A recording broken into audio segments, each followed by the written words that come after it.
안녕하세요. 반갑습니다. 아마 요즘에 가장 기쁜 소식이라고 하면 톱스타 뉴스의 황선용 기자가 쓴 기사가 아닐까 싶습니다. 우선 제 마음이 이 방송을 보시는 분의 마음과 똑같다고 생각이 됩니다. 왜냐하면 우리는 서로 다르게 살아가는 것이 아니라 한 사람을 응원하고 성원하고 또 기다리고 이런 마음이 있기 때문에 중간에 이제 연결고리가 똑같잖아요. 그러니까 아마 모두가 같은 마음일 텐데요. 저 역시 톱스타 뉴스의 황선용 기자가 쓴 기사가 시원하고 후련하고요. 또 가슴에 촉촉히 적셔들면서 만족감을 제공해 주고요. 나가서 방송으로 말하면 제 방도 아니고 간단한 방송이 아니라 그냥 아주 진한 본방 같은 특집 방송 같은 이런 느낌이거든요.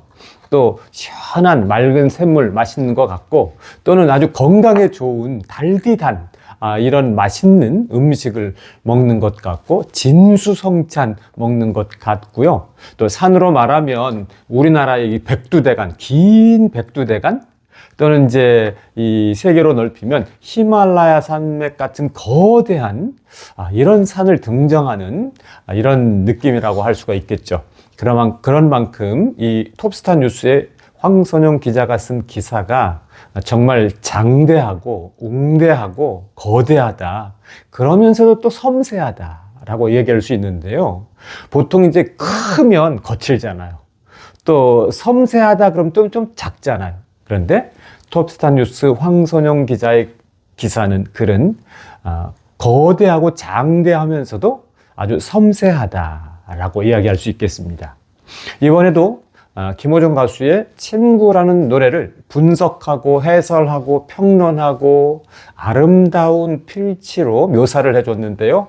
문학평론이라고 해도 되고 음악평론이라고 해도 되고 아름다운 음악 논문이라고 해도 되고 모든 수식어를 다 붙여도 될 만큼 정말 뛰어난 글, 또 뛰어난 작품 이렇게 얘기할 수가 있겠습니다. 그래서 제가 유일하게 낭독해 드리는 기사가 톱스타 뉴스의 황선용 기자의 기사인데요. 오늘은 제가 편안하게 낭독을 해 드리려고 서재에서 나와서 소파 배경으로 좀 편안하게 낭송을 해 드리면서 편안하게 들으실 수 있도록 또 편하게 들으시는데 고개를 끄덕끄덕 하면서 따뜻한 차를 마시듯이 그렇게 또 음미해 주시면 좋겠죠? 자, 황선용 기자의 김호중 가수의 친구에 대한 글 낭독 시작하겠습니다. 푸르던 시절 바람이 쉬어간 숲, 김호중의 친구가 피운 따뜻한 눈물. 김호중의 친구는 마치 한편의 서정시처럼 한편의 오페라처럼 친구라는 존재가 지닌 애틋함과 그리움을 노래한다. 뿐만 아니라 서정적 서사와 자연의 이미지를 결합하여 대중성과 성악적 깊이를 동시에 아우르는 음악적 산물이기도 하다. 이 곡은 숲과 바람, 시간과 기억이라는 상징적 소재를 활용해 인간의 가장 본질적인 감정, 즉 우정과 그리움, 그리고 희망을 이야기한다. 친구라는 존재의 소중함, 시간 속에 묻혀버린 추억, 그리고 그리움과 희망을 음악적으로 표현한 이 곡에서 테너 김호중은 대중음악과 성악의 경계를 자연스럽게 연결하며 고전 성악곡에서 발견되는 서정적 내러티브와 감정적 깊이를 현대적이고도 대중적인 감각으로 우리들에게 전해준다. 이러한 테너 김호중의 음악적 서정성은 오페라와 예술 가곡의 전통과도 밀접히 맞닿아 있다. 슈베르트의 서정성, 푸치니의 극적 감정, 바흐의 신성함, 그리고 베르디의 드라마틱한 표현력을 모두 내포하며 현대 대중음악의 틀 안에서 이를 재해석한다. 또한 고전 오페라의 숨은 보석 같은 작품들인 몬테베르디의 포베아의 대관식이나 마스카니의 친구 프리초와 같은 작품들이 담고 있는 서정성과 드라마를 현대적으로 재해석한 음악적 서사시라고도 볼 수 있다. 특히 그의 목소리는 과거와 현재, 추억과 희망, 사랑과 이별이라는 인간 감정의 복잡 다단한 결을 노래하며 전설적인 성악가들의 목소리와 공명하는데 슈베르트의 서정성, 푸치니의 감정적 절정, 베르디의 드라마틱한 서사, 바흐의 신성함, 글루크의 이별과 재회, 라흐마니노프의 순수한 선율성, 그리고 바흐의 칸타타 속에서 피어오르는 감정의 미묘한 결들을 모두 담아내며 하나의 독창적 예술로 재탄생한다. 마치 오랜 숲속에서 들려오는 바람 소리와 같아 마음을 어루만지고 잊고 있던 순수한 감정을 끌어올린다. 이 곡은 기존 성악 작품들, 특히 세계적으로 인정받는 성악 레퍼토리들과 비교할 때도 독특한 빛을 발하며 감정의 섬세한 흐름과 강렬한 클라이맥스를 통해 성악적 표현의 새로운 경지를 열어 보인다. 이렇게 세계 거장들의 작품들과 비교할 때 더욱 빛을 발하는 테너 김호중의 친구라는 곡은 각 곡의 철학적 함의와 조화롭게 대화해 나간다. 부드럽고 조용히 우리의 마음속 깊이 자리 잡은 추억을 수피라는 은유로 불러일으키는 이 곡은 윤동주, 김소월, 정지용, 도종환 등 우리나라 대표적인 시인들의 작품과도 결을 같이 한다. 김호중이 부른 친구라는 곡 하나에 이렇듯 다채로운 함의와 느낌을 받을 수 있었던 것은 김호중이라는 테너가 우리에게 얼마나 많은 영감과 정서적 사유를 공유하고 영향을 주는지를 단적으로 보여주고 있는 것이 아닐까. 세계적 거장들의 성악적 깊이, 아름다운 서정시로 내 삶을 풍요롭고 달콤하게 만들어주는 시인들의 정서적 감성, 클래식 오케스트라 음악 속 아름다운 선율의 공감 등 테너 김호중은 그러한 작품들과 조응하며 우리들에게 더욱 깊은 울림을 주는 존재로 감동을 주고 있다. 무엇보다 테너 김호중이 부른 친구는 그의 성악적 깊이와 대중적 감성이 완벽하게 융합된 곡으로 크로스오버 장르에서 빛나는 그의 음악적 기교와 기술을 아름답고 따뜻하게 느낄 수 있는 곡이다.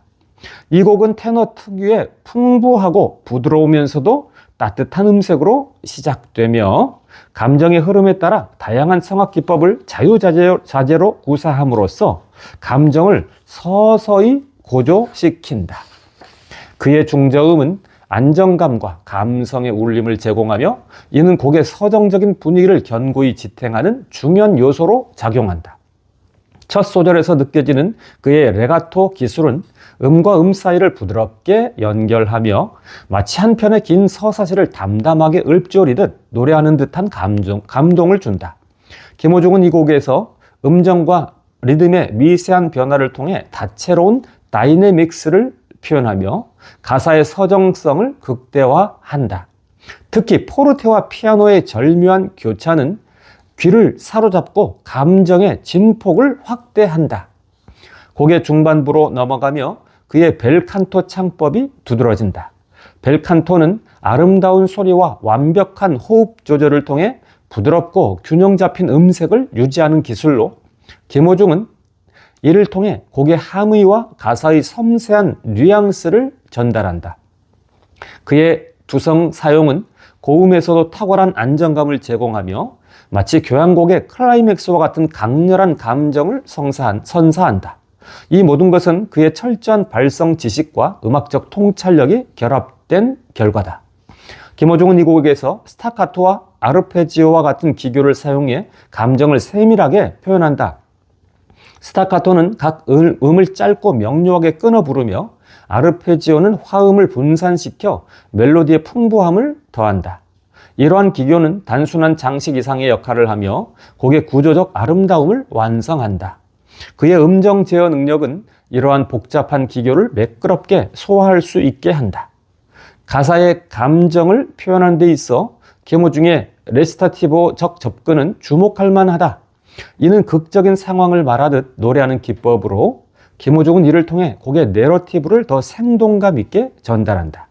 그의 스포르찬도 기법은 특정 음을 강조하여 감정의 폭발적인 순간을 극대화하며 깊은 인상을 남긴다. 또한 김호중의 호흡 조절 능력은 곡의 서사를 유지하는 데 있어 중요한 역할을 한다. 그의 디아프라그마틱 브리딩은 긴 프레이즈를 안정적으로 이끌어가며 곡의 흐름을 방해하지 않고 자연스럽게 감정선을 연결한다. 이는 특히 서정적인 가사와 잘 어우러져서 한순간도 이탈하지 않고 음악에 몰입하게 한다.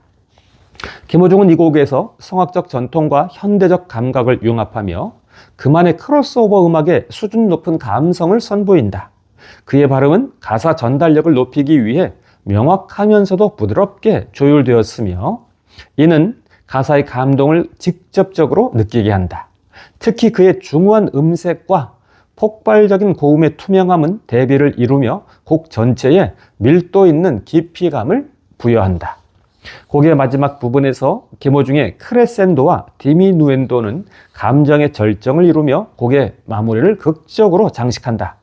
크레센도는 점차 음량을 키워 감정을 고조시키는 기법이며 디미누엔도는 반대로 음량을 줄여 여운을 남기는 기법으로 김호중은 이를 통해 곡의 서사를 완벽히 마무리한다. 김호중의 친구는 이처럼 노래를 부르는 것을 넘어 그의 성악적 기량과 음악적 감성을 극대화한 곡이다. 이 곡은 그의 테너로서의 가치를 재확인시켜주는 동시에 대중과 깊이 교감할 수 있는 음악적 공감을 불러일으킨다.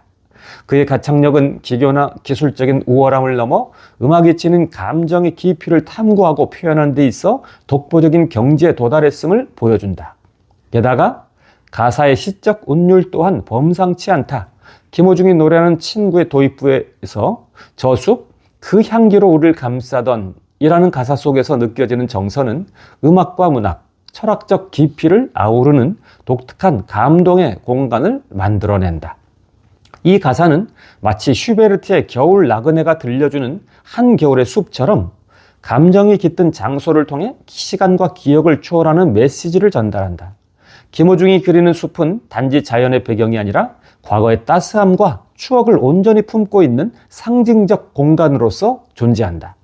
슈베르트의 방랑자가 걸었던 길 위의 나무와 숲처럼 김호중의 숲은 향기로 감각을 깨우며 추억 속 대화를 살아 숨쉬게 한다.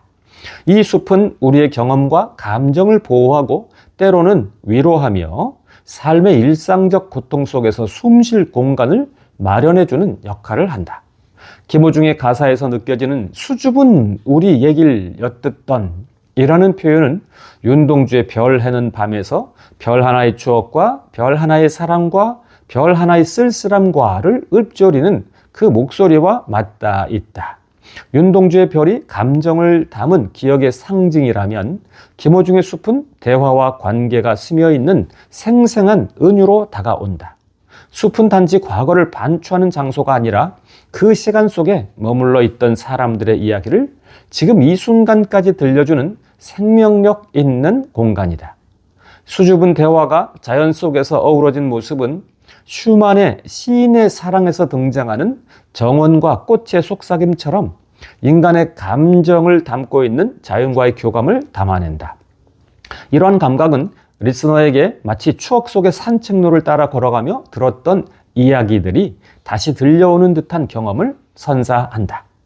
여전히 변하지 않는 그곳이라는 가사는 정지용의 향수에서 드러나는 고향에 대한 불변의 애정과 그리움과 깊이 공명한다. 정지용이 묘사한 쌀이밭 돌아앉아 있던 고향의 기억처럼 김호중의 숲의 시간이 지나도 변치 않는 애틋함과 따뜻함을 간직하고 있다. 그러나 이곳은 단순히 고정된 기억의 공간이 아니라 현재와 미래를 연결하는 지속적인 교감을 담고 있다. 브람스의 교향곡 4번에서 반복적으로 등장하는 선율처럼 김호중의 숲도 변하지 않는 리듬으로 감정을 반복적으로 환기시키며 리스너에게 영원한 위안과 안식을 제공한다. 정지용의 고향이 과거의 아름다움을 초월해 현재의 마음을 위로하듯 김호중의 숲도 삶의 복잡함 속에서 변하지 않는 희망과 위로를 약속한다. 이 숲의 존재는 개인적 추억에 머물지 않고 마치 도종환의 담쟁이가 보여주는 생명력 넘치는 이미지처럼 김호중의 숲은 관계와 우정의 연결성을 강조한다.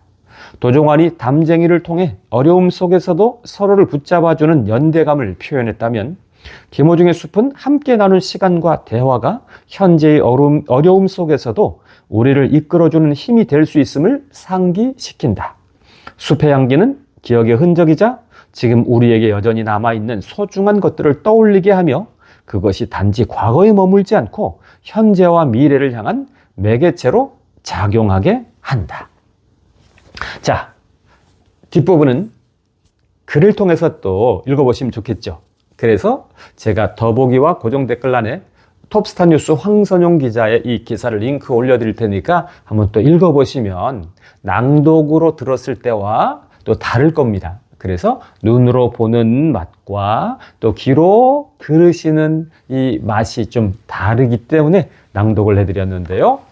톱스타 뉴스 황선용 기자분께 감사드리고 또 다음 글 기다린다는 인사로 방송을 마무리합니다. 감사합니다. 고맙습니다.